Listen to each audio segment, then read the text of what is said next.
Hello everyone, welcome to good evenings Telugu. ఈ రోజు మన వీడియోలో పెన్నార్ ఇండస్ట్రీస్ స్టాక్ గురించి మనం మాట్లాడదాము. ఇది ఒక హైదరాబాద్ బేస్డ్ కంపెనీ. మనం ఆల్రెడీ ఈ స్టాక్ గురించి ఆల్రెడీ డిస్కస్ చేసుకున్నాము 2 months బ్యాక్ అలాగా. కానీ ఈ రోజు వీడియో అయితే ఈ స్టాక్ పైన చేద్దాం అనుకున్నాను.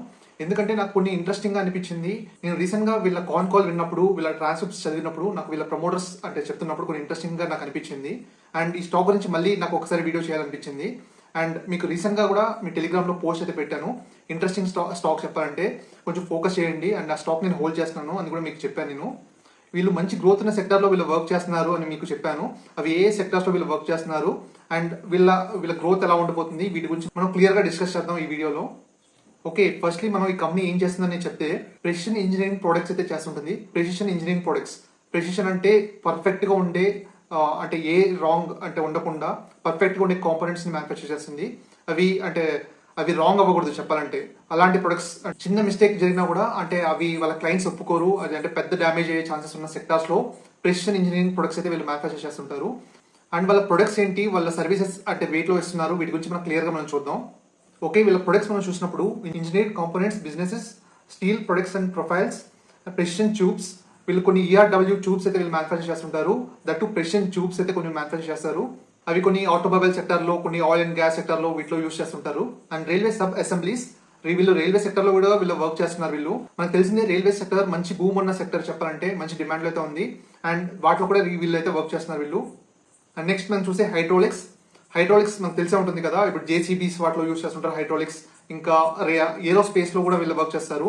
ఈ హైడ్రాలిక్స్ ఇంకా ఏరోస్పేస్ డిఫెన్స్ లో కూడా వీళ్ళ ప్రెసెన్స్ అయితే ఉంది హైడ్రాలిక్స్ అయితే. And automotive manufacturing engineering and solar panels కూడా వీళ్ళు మ్యానుఫ్యాక్చర్ చేస్తున్నారు. మేనేజ్మెంట్ ట్రాన్స్క్రిప్ట్స్ విన్నప్పుడు వీళ్ళు చెప్పింది ఏంటంటే, ఒకప్పుడు సోలార్ EPC వర్క్స్ కూడా వీళ్ళు చేసేవాళ్ళంట, కానీ ఇప్పుడు అయితే స్టాప్ చేశారు. అండ్ వీళ్ళు ఓన్లీ ఇప్పుడు సోలార్ ప్యానల్స్ అయితే వీళ్ళు మ్యానుఫ్యాక్చర్ చేస్తున్నారు. అంటే బికాస్ సోలార్ EPC అంటే ఒకప్పుడు మనం చూస్తే అంటే గవర్నమెంట్ పైన ఎక్కువ డిపెండెన్సీ ఉంది కాబట్టి అది ఇప్పుడైతే స్టాప్ చేశారన్నట్లు చెప్తున్నారు. అది ప్రెసెంట్ అయితే మంచి భూమి ఉన్న సెక్టర్, కానీ ఇప్పుడైతే వీళ్ళు ఓన్లీ సోలార్ ప్యానల్స్ అయితే వీళ్ళు మ్యానుఫ్యాక్చర్ చేస్తున్నారు. And industrial boilers and heaters, ఇది కూడా మంచి అంటే దానిలో ఉంది చెప్పాలంటే, హీటర్స్ కానీ ఇండస్ట్రియల్ బాయిలర్స్ కూడా. అండ్ ఏరోస్పేస్ ప్రొడక్ట్స్ కూడా వీళ్ళు మ్యానుఫ్యాక్చర్ చేస్తున్నారు వీళ్ళు. Chemicals and fuel additives, chemicals అంటే నేను చూసినప్పుడు వాటర్ ట్రీట్మెంట్ సొల్యూషన్స్ ఇచ్చే కొన్ని కెమికల్స్ అయితే వీళ్ళు మ్యానుఫ్యాక్చర్ చేస్తున్నట్లు ఒక బ్రాండ్ పేరు అయితే అమ్ముతున్నారు. అండ్ ఫ్యూయల్ అడిటివ్స్ కొన్ని అయితే వీళ్ళు ఉన్నారు. అది పెద్ద అంత ఇంపార్టెంట్ సెగ్మెంట్ అయితే కాదు. ఓకే, వీళ్ళు ఏరోస్పేస్ లో కూడా వీళ్ళు వర్క్ చేస్తున్నారు అని చెప్పారు కదా. కొన్ని అంటే హైడ్రాలిక్స్ కానీ అంటే కొన్ని వేరే పార్ట్స్ కూడా వీళ్ళు మ్యానుఫ్యాక్చర్ చేస్తున్నారు అని చెప్పారు.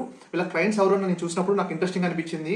HAL, DRDO and Bharat dynamics, Godrej aerospace, Safran, Lotus, Cyient, Azad engineering. Recent గా మన స్టాక్ అయితే లిస్ట్ అయింది కదా. ఆ స్టాక్ అయితే చాలా పెరుగుతుంది చెప్పాలంటే. వాళ్ళు ఏరోస్పేస్ లో ప్రెసిషన్ ఇంజనీరింగ్ ప్రొడక్ట్స్ వాళ్ళు మ్యానుఫ్యాక్చర్ చేస్తున్నారు అని చెప్పి నాకు తెలిసిందే. బట్ వాల్యుయేషన్స్ చాలా హై వాల్యుయేషన్స్ అయితే ఇచ్చారు ఆజాద్ ఇంజనీరింగ్ కి. వాళ్ళు వీళ్ళ క్లయింట్ చెప్పాలంటే, వాళ్ళు కొన్ని పార్ట్స్ అయితే వీళ్ళ దగ్గర మ్యానుఫ్యాక్చర్ చేసుకుని వీళ్ళు ఆజాద్ వాళ్ళు తీసుకుంటున్నారని ఈ క్లయింట్ లో అయితే మనం చూడొచ్చు. మనకి ఇంట్రెస్టింగ్ అయితే అనిపించింది నాకు చూసిన తర్వాత. అండ్ ఇంకొందరు క్లయింట్స్ అయితే ఉన్నారు, నాకు అంత ఐడియా లేదు. అందరూ పెద్ద క్లయింట్స్ అయితే ఉన్నారు వీళ్ళకి. ఓకే, వీళ్ళ ఈ రీసెంట్ ఇన్వెస్టర్ ప్రెజెంటేషన్ మనం చూసినప్పుడు వీళ్ళ ఫస్ట్ స్లైడ్ లో మనం చూస్తే వీళ్ళు ఇచ్చిన వాటిలో వీళ్ళకి 40 years ఎక్స్పీరియన్స్ ఉంది ఇండస్ట్రీలో. అండ్ 1000+ ఇంజనీరింగ్ ప్రొడక్ట్స్ అయితే వీళ్ళు చేస్తున్నట్లుగా చెప్పారు. 500+ కస్టమర్స్ అక్రాస్ ఇండస్ట్రీస్. వీళ్ళ క్లయింట్ బేస్ అయితే 500+ అయితే ఉంది. ఫుల్లీ డైవర్సిఫైడ్ క్లయింట్ చెప్పాలంటే. వీళ్ళకి క్లయింట్ కాన్సన్ట్రేషన్ అసలు లేదు. పెద్ద క్లయింట్స్ అయితే ఉన్నారు, వాటి గురించి డిస్కస్ చేద్దాం మనం. వీళ్ళకి 13 మ్యానుఫ్యాక్చరింగ్ ప్లాంట్స్ అయితే ఉన్నాయి. అండ్ వీళ్ళ ఎంప్లాయీస్ మనం చూస్తే 4800+ అయితే ఎంప్లాయీస్ బేస్ అయితే ఉన్నట్లుగా వీళ్ళు చెప్తున్నారు. వీళ్ళ ప్రొడక్ట్స్ అండ్ సర్వీస్ ఆఫరింగ్స్ ఎలా ఉన్నాయని చూసినప్పుడు, ఎక్కడ ఉన్నాయని చూసినప్పుడు, wide range of customized engineering products catering to diverse sectors, strong design and manufacturing capabilities. మనం ఇంజనీరింగ్ సొల్యూషన్స్ మనం చూసినప్పుడు leading player in pre engineering products, PEB, pre engineering products లో వీళ్ళు లీడింగ్ చెప్పాలంటే ఇండియాలో one of the leading pre engineering buildings చేయడంలో వీళ్ళు one of the leading player మన ఇండియాలో. అండ్ అప్కమింగ్ స్లైడ్ లో అయితే చెప్తాను. వీళ్ళు నార్త్ ఇండియాలో కూడా రీసెంట్ గా ఒక యూనిట్ అయితే స్టార్ట్ చేశారు. వాటి గురించి అప్కమింగ్ స్లైడ్ లో నేను చెప్తాను. నేను designing and engineering services with presence in USA as well. వీళ్ళకి USA లో కూడా వీళ్ళ ప్రెజెన్స్ అయితే ఉంది. ప్రీ ఇంజనీరింగ్ బిల్డింగ్స్ చేయడంలో వీళ్ళకి USA లో కూడా వీళ్ళకి ఉంది. వీళ్ళకి exposure to high growth sectors. వీళ్ళ సెక్టర్స్ లో ఎక్కడెక్కడ ఉన్నారు మనం చూసినప్పుడు, ఆటోమొబైల్స్ లో ఉన్నారు, అండ్ కన్స్ట్రక్షన్ అండ్ ఇన్ఫ్రాస్ట్రక్చర్ లో ఉన్నారు. ప్రీ ఇంజనీర్డ్ వాటిలో వైట్ గూడ్స్, రైల్వేస్, ట్యూబ్స్, ఇవన్నీ మంచి గ్రోత్ ఉన్న సెక్టార్స్ లో వీళ్ళైతే ప్రెజెన్స్ అయితే ఉన్నారు. వీళ్ళు అంటే ఏరోస్పేస్ అండ్ డిఫెన్స్ అయితే స్పెషల్ గా మెన్షన్ చేయలేదు. అక్కడి నుంచి రెవెన్యూస్ ఏమైనా కొంచెం తక్కువ వస్తున్నాయేమో నాకు తెలియదు. అండ్ వీళ్ళ క్లయింట్స్ మనం కింద చూడొచ్చు. Aditya Birla, LNT, Reliance, Amazon, MRF, JSW, Hindustan Unilever, Thermax, ITC, Tata, వీళ్ళందరూ వీళ్ళ క్లయింట్స్. మెయిన్గా వీళ్ళ నిజం చెప్పాలంటే 500+ కస్టమర్స్ అయితే ఉన్నారు. వీళ్ళ పెద్ద క్లయింట్స్ మాత్రం ఇక్కడ మెన్షన్ చేశారు పైన. అండ్ నెక్స్ట్ లైన్ లో మనం చూస్తే వీళ్ళ లొకేషన్స్ లో ఎక్కడెక్కడ వీళ్ళు అంటే లొకేషన్స్ లో వీళ్ళు ప్రెజెన్స్ అయితే ఉన్నారు అండ్ వాళ్ళ ప్రొడక్ట్స్ అక్కడ ఏమేం చేస్తున్నారో మనం చూడొచ్చు. ఇక్కడ పటాన్ చెరువు, మన తెలంగాణ పటాన్ చెరువులో మనం చూస్తే press components, building components, solar సంబంధించిన రైల్వే కాంపోనెంట్స్ అండ్ కొన్ని ఫ్యాబ్రికేషన్స్ ఏవో ఉన్నాయి. అండ్ చెన్నైలో మనం చూస్తే కోచెస్ అంటే అదే రైల్వే కోచెస్ ఉండొచ్చు, auto profiles components, hydraulics, building products, body in ఇవి ఉన్నాయి. నెక్స్ట్ ఇస్నాపూర్ తెలంగాణ, వీటిలో కొన్ని సోలార్ కొన్ని ట్యూబ్స్, సిఆర్డబ్ల్యూ ట్యూబ్స్ రిలేటెడ్గా కొన్ని ఉన్నాయి. అండ్ నెక్స్ట్ వెల్చల్ తెలంగాణ మనం చూస్తే కొన్ని పార్ట్స్ అయితే ఇక్కడ ఉన్నాయి. నెక్స్ట్ మహారాష్ట్రలో కూడా ప్రెజెన్స్ ఉంది, వాటిలో solar, building products, auto profiles. ఇంకోటి తెలంగాణ, ఇలాగ అన్ని మనం చూడొచ్చు. అండ్ యుఎస్ఏలో మనం చూస్తే మెటల్ బిల్డింగ్స్ అండ్ ఇంకోటి ట్యూబ్స్. ఫ్రాన్స్లో మనం చూస్తే ఆటో అండ్ ఏరోస్పేస్. ఇలాగా డిఫరెంట్ లొకేషన్స్లో అయితే వీళ్ళ లొకేషన్స్లో ఉన్నారు. అండ్ ఈ ప్రొడక్ట్స్ అయితే వీళ్ళు మ్యానుఫ్యాక్చర్ చేస్తున్నట్లు మనం చూడొచ్చు. అండ్ కమింగ్ టు పీఈబీ సెగ్మెంట్, ఈ సెగ్మెంట్లో మనం చూస్తే అదే ప్రీ ఇంజనీర్డ్ బిల్డింగ్, ఈ సెగ్మెంట్లో వస్తే వీళ్ళకి మంచి హై గ్రోత్ ఉన్నట్లుగా వీళ్ళు మేనేజ్మెంట్ అయితే చెప్తున్నారు. వీళ్ళకి ఎక్కువ ఈ సెగ్మెంట్లో సౌత్లోనే ప్రెజెన్స్ అయితే ఉంది. మన ఇండియాలో సౌత్లో ఉండింది అండ్ యూఎస్ఏలో కూడా ఉంది. వాళ్ళకి నార్త్ ఇండియాలో వాళ్ళకి అంటే యూనిట్ అయితే లేదు.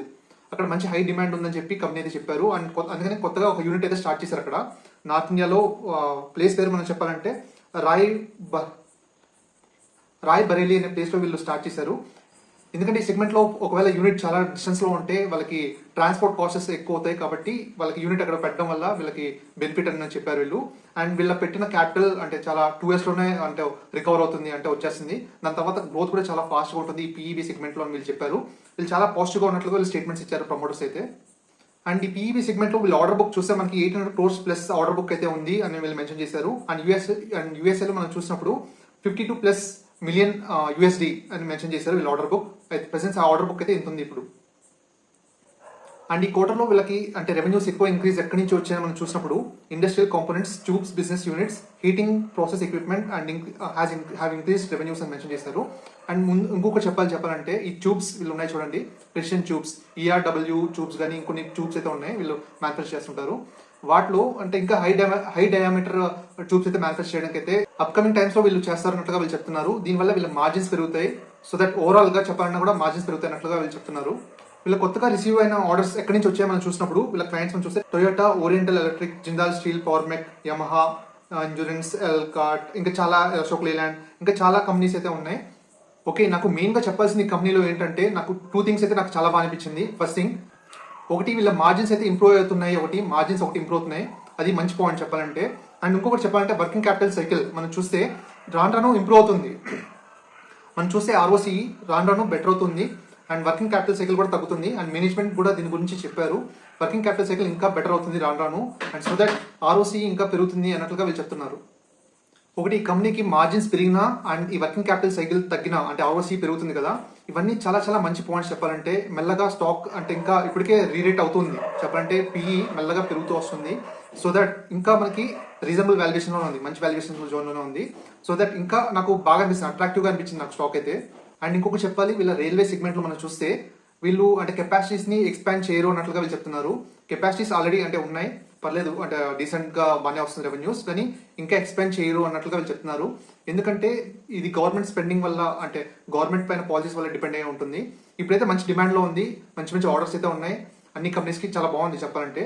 కానీ ఏదైనా ఇప్పుడు కెపాసిటీస్ బాగా హ్యూజ్గా బిల్డ్ చేసిన తర్వాత ఏదైనా అంటే మిస్ఫైర్ అయితే వీళ్ళకి డిసడ్వాంటేజ్ అని చెప్పి వీళ్ళు కెపాసిటీస్ అయితే హ్యూజ్గా బిల్డ్ చేయాలనుకోవట్లేదు. ఇప్పుడున్న కెపాసిటీస్తోనే వీళ్ళు రన్ చేస్తారు అండ్ దీని నుంచి కూడా డీసెంట్ రెవెన్యూస్ వస్తాయి. వీళ్ళు మెయిన్గా ఫోకస్ చేసే ఏరియా అంటే గవర్నమెంట్కి రిలేటెడ్ పాలసీస్ లేకుండా ఉన్న బిజినెస్లోనే ఎక్కువ ప్రెసిషన్ ఇంజనీరింగ్ ప్రొడక్ట్స్ మ్యానుఫ్యాక్చర్ చేయడంలో, వీటిలో ఇక ఇప్పుడు హైడ్రాలిక్ కానీ ఇంకొన్ని ప్రెసిషన్ ఇంజనీరింగ్ అంటే వాటిలో ఎక్కువ స్కేల్ ఉంది, అంటే బాగా ఫుల్ గ్రోత్ ఉంది. గవర్నమెంట్ పైన డిమాండ్ కాకుండా వేరే సెగ్మెంట్స్లో హై గ్రోత్ ఉన్న సెగ్మెంట్స్లో ప్రెజెన్స్ ఉండి మంచి స్కేల్ అయ్యే బిజినెస్లో మాత్రమే వీళ్ళు ప్రెజెన్స్ ఉండాలి అన్నట్లుగా వీళ్ళు ఫోకస్ చేస్తున్నట్లుగా వీళ్ళైతే మేనేజ్మెంట్ అయితే చెప్పారు. నాకు ఓవరాల్ గా వీళ్ళ మేనేజ్మెంట్ అంటే వీళ్ళ కాల్ అంటే ట్రాన్స్క్రిప్ట్ చదివినప్పుడు నాకు ఓవరాల్ గా నాకు చాలా పాజిటివ్ అయితే అనిపించింది నాకు కంపెనీ గురించి. గోయింగ్ ఫార్వర్డ్ అంటే ఒక్కసారిగా అంటే పెరిగిపోదు, కానీ ఓవరాల్ గా స్టెప్ బై స్టెప్ కంపెనీ అయితే బాగా పెరుగుతుంది అనిపిస్తుంది నాకైతే. ఒకటి డిస్క్లైమర్, ఈ స్టాక్ అయితే నేను హోల్డ్ చేస్తున్నాను ఒక 2-3 మంత్స్, ఆల్మోస్ట్ 165 రూపీస్ 170 రూపీస్ దగ్గర నేను కొన్నట్లున్నాను. అండ్ మల్టిపుల్ లెవెల్స్లో అయితే నేను బై చేశాను చెప్పాలంటే. 160 యావరేజ్ ప్రైస్ అయితే 170 ఉండొచ్చు నాకు తెలిసి. అండ్ ఇది ఎటువంటి రికమెండేషన్ కాదు, any buy or sell recommendation కాదు. ప్యూర్లీ మీకు అంటే ఈ బిజినెస్ కానీ అంటే యూస్ఫుల్ అవుతుంది, మీకు స్టడీ చేయడానికి యూస్ఫుల్ అవుతుంది అని చెప్పి మీకు వీడియో అయితే చేశాను. ఇది ఎటువంటి రికమెండేషన్ కాదు. మీరు స్టడీ చేసిన తర్వాత ఓన్ డెసిషన్ మీరు తీసుకోండి. తర్వాత మీరు బై చేయాలా లేకపోతే ఏం చేయాలని డెసిషన్ మీరు తీసుకోండి.